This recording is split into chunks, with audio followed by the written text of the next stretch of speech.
Welcome to ఫ్యాంట్రవసీ. ఈరోజు మనం Sonia eliminate అవుతుంది. సో ఆమె కోసం ఒక పాట పాడబోతున్నా నేను.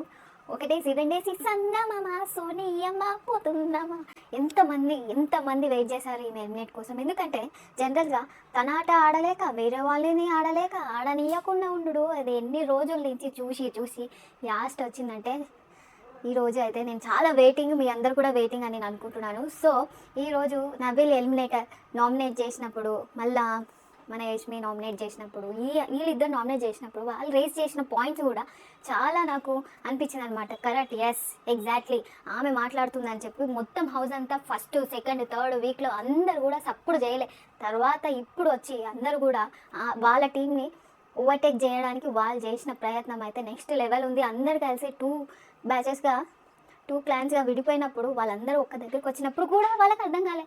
నిన్న నాగార్జున సార్ కూడా ఏదైనా ఎక్స్ప్లెయిన్ చేసి మీకు అర్థమవుతుందా, ఏ మిస్ వల్ల మీకు ఇట్లా జరుగుతుంది అన్నా కూడా వాళ్ళు చెప్పలేకపోయారు. నిఖిల్ పృథ్వీ కూడా ఫేస్ టు ఫేస్ చెప్పలేకపోతున్నారు. వాళ్ళు యాక్సెప్ట్ అసలు చేయలేకపోతున్నారు నాగార్జున సార్ చెప్పినా కూడా. మీరేమంటారు? నాకు అనిపించింది నబేల్ తీసిన పాయింట్స్, నువ్వు సంచాలకుగా ఫెయిల్ అయ్యావు సోనియా, నువ్వు చెప్పినప్పుడు కూడా అదే చేయలేదు అన్నప్పుడు కూడా నువ్వు అసలు మాట కూడా మాట్లాడకుండా అలానే ఉండిపోయావు.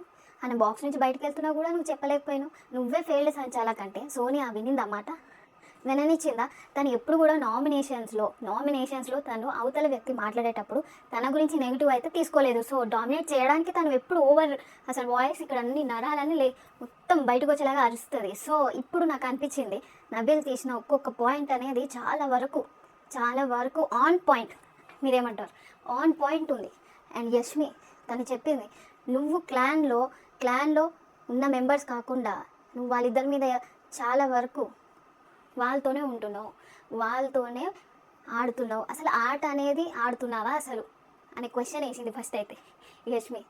నువ్వు నన్ను కాకుండా వాళ్ళిద్దరిని ఎందుకు చూస్తున్నావు అనేది సోనియా. సో అక్కడ రేజ్ అయింది. అందుకే అదొక్క వర్డ్తో ఈరోజు తను బయటికి రాబోతుంది. మేమందరం వెయిట్ చేస్తున్నాం కూడా. ఏమంటారు? నిఖిల్, పృథ్వీ, సీత, యష్మి వీళ్ళందరూ ఎంత బాగా ఆడుతున్నారు. ఒక్కవేళ సోనియా కనుక బయటికి వస్తే వీళ్ళ గేమ్ నాకు ఎక్సైటింగ్ ఉంది. ఎట్లా ఆడతారు, ఎవరెవరు నామినేట్ చేసుకుంటారు, మణికంఠ ఎలాగ ఆడతాడు. మణికంఠ మొత్తం జీరోగా అలాట్ అయ్యాడు నిన్న అయితే షోలో. సో మీరేమంటారు?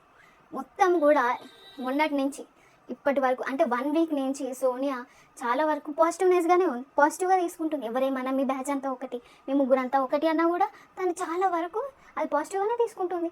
ఎంత ట్రై చేస్తున్నా నాగార్జున సార్ కానీ చిన్నోడు పెద్దోడు అని చెప్తున్నా కూడా నిఖిల్కి అర్థమవుతలేదు, పృథ్వీకి అర్థమవుతలేదు.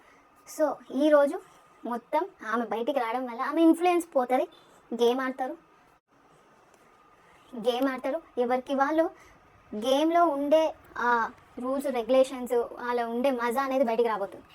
అండ్ నాకైతే ఈ సీజన్లో ఎక్కువ నా ఫోకస్ ఎవరి మీద ఉంది అంటే అది వచ్చేసి మణికంఠ. ఎందుకంటే తనంతా డిఫరెంట్ అనమాట. తను మాట్లాడేది వేరు, చేసేది వేరు, చూస్తుంది వేరు, తెలియదు, ఏం చేస్తాడో కూడా అర్థం కాదు. అండ్ ఇంకొక ఇంట్రెస్టింగ్ క్యాండిడేట్ ఎవరంటే నబీల్. ఎందుకంటే తను ఆడే ఆట, ఆయన ఉండే ఆలోచన ఆన్ పాయింట్ ఉంటుంది. అండ్ గర్ల్స్లో సీత సూపర్ ఆడుతుంది. తను అంత ఈజీగా ఒక క్లాన్ లీడర్గా ఆమె ఎంచుకుంటున్న రూల్స్ కానీ, ఆమె ఇన్ఫ్లుయెన్స్ చేస్తున్న విధానం కానీ ఒక లీడర్కి ఉండాల్సిన పర్ఫెక్ట్ సీతు అనమాట. మీరేమంటారు? కమెంట్ చేయండి కింద.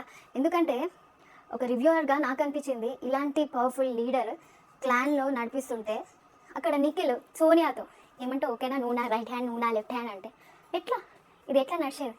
ఇట్లా కుదరదు. కాబట్టి ఈరోజు సోనియా జనాలందరినీ ఆమెనే ఓవర్గా రియాక్ట్ అయ్యి ఓవర్గా కాన్ఫిడెన్స్ ఎక్కువైపోయి బయటపడిపోయాం.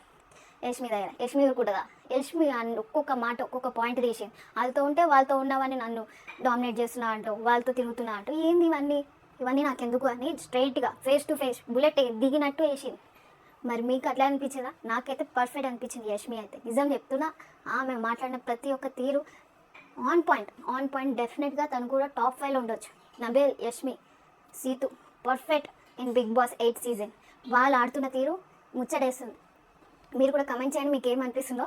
నెక్స్ట్ వీడియోలో కలుద్దాం. అంటే రేపు నామినేషన్లో ఎలా వాళ్ళు నామినేట్ చేయబోతున్నారో చూడాలని ఉంది. ఇంకా కత్మా క్యాండిడేట్స్ అందరూ డల్ అబ్బా, వేస్ట్ మాట్లాడుకుని. ఎందుకంటే ఏం చెప్తాం చెప్పు, వాళ్ళే తుడుచుకోవడానికి కుక్ చేసుకోవడానికి తప్ప యూజ్ లేరు. అందుకే చూద్దాం. ఇప్పుడు సోనియమ్మ వెళ్ళిపోతుంది కాబట్టి బతుకమ్మ అప్పుడు బెటర్ ఒకటేసి రెండేసి సన్నమ్మ సోనియమ్మ వెళ్తుందమ్మ. ఏమంటారు? చూద్దాం.